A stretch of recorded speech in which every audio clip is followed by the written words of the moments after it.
Hello বন্ধুরা, আসসালামু আলাইকুম। তো আমরা এই গল্পের শুরুতে জানতে পারি যে চিন্টি হচ্ছে একটা রেস্টুরেন্টে জব করে, তো সেখানে চলে আসে। আর এখানে জিয়া নামের একটি সহকর্মী ছিল। এই মেয়েটা সব সময় তাকে বুলি করত। আর আজকে যেহেতু চিন্টির অনেক লেট হয়ে গেছে, তাই আজকেও সে তাকে বুলি করতে থাকে। ঠিক সেই সময় সেখানে হেক্স চলে আসে আর চিন্টির হাতটা ধরে টেনে বাইরে নিয়ে যায়। এসব দেখে তো জিয়ার অনেক হিংসা হয়, কারণ হেক্স দেখতে অনেক হ্যান্ডসাম আর বড়লোক ছিল। অন্যদিকে হেক্স চিন্টিকে গাড়িতে এনে বসিয়ে বলে যে যে করে হোক বিয়েটা ভাঙতে হবে। এখন তুমি আমার বাবার কাছে গিয়ে কথা বলো, বিয়েটা ভেঙে দিবে। তখন চিন্টি, কিন্তু আমি তো আপনার বাবাকে চিনি না, কখনো দেখা করিনি, তাহলে আমি তার সাথে কিভাবে কথা বলবো? তবে হেক্স এগুলা বিশ্বাস করে না। সে চিন্টির গলা ধরে বলে, তুমি যদি বিয়েটা ভাঙতে না পারো তাহলে আমি তোমাকে দেখে নিব। তুমি তো ভালো করেই জানো আমি তোমার কি অবস্থা করতে পারি। এসব কথা শুনে চিন্টি তো ভয়ে ভয়ে বলে সে হেক্সের বাবার সাথে গিয়ে দেখা করবে।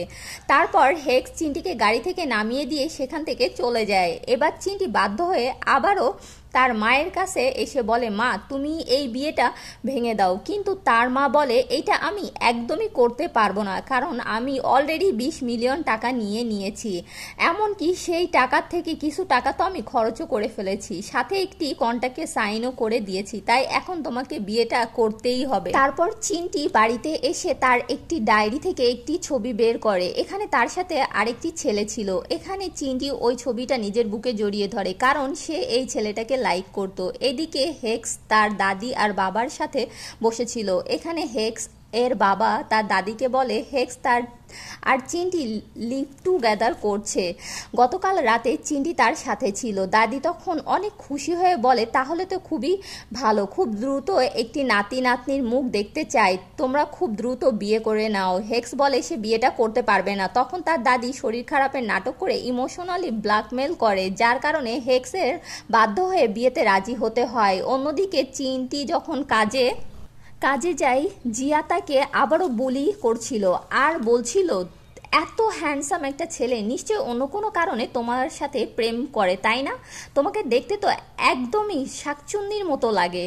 এত রিচ আর হ্যান্ডসাম একটা ছেলে কেন তোমাকে পছন্দ করবে? ঠিক সেই সময় এখানে হেক্স চলে আসে আর চিন্টিকে তার সাথে তার বাড়িতে নিয়ে আসে। বাড়িতে এনে সে চিন্টির হাতে একটা কন্ট্রাক্ট পেপার ধরিয়ে দেয়। এখানে অনেকগুলা শর্ত লেখা ছিল। এখানে হেক্স চিন্টিকে বলে এই কন্ট্রাক্টে সাইন করে দিতে। তবে চিন্টি পড়ে দেখে এখানে লেখা আছে হেক্স তাকে যা করতে বলবে তাকে তাই শুনতে হবে। তখন চিন্টি বলে, ঠিক আছে, তাহলে আমারও একটা শর্ত আছে। আপনি বিয়ের কিছুদিন পরে সমস্ত ঝামেলা মিটে গেলে আমাকে ডিভোর্স দিবেন এবং আমাকে ফিজিক্যালি টাচও করতে পারবেন না। এই শর্তে হেক্সও রাজি হয়ে যায়। তারপর দেখা যায় তাদের বিয়ে হয়ে গেছে। বিয়ের দিন রাতে তারা হেক্সের বাসায় চলে আসে। তবে এখানে এসে তারা কে কোথায় ঘুমাবে এটা নিয়ে ঝগড়া করতে শুরু করে। হেক্স বলে, তুমি আমার বেডরুমে ঘুমাও, কিন্তু চিন্টি রাজি হয় না। তখন হেক্স বলে, প্রথম দিনই তুমি কিন্তু তোমার রুলস ভঙ্গ করছো। আর সে এখন কন্ট্রাক্টে সাইন করেছিল, তাই চিন্টি হেক্সের সব কথা মেনে নেয়। রাতের বেলা হেক্স যখন রুমের ভেতর আসে, চিন্টি বলে, আমি কিন্তু শর্ত দিয়েছিলাম তুমি আমাকে টাচ করতে পারবে না।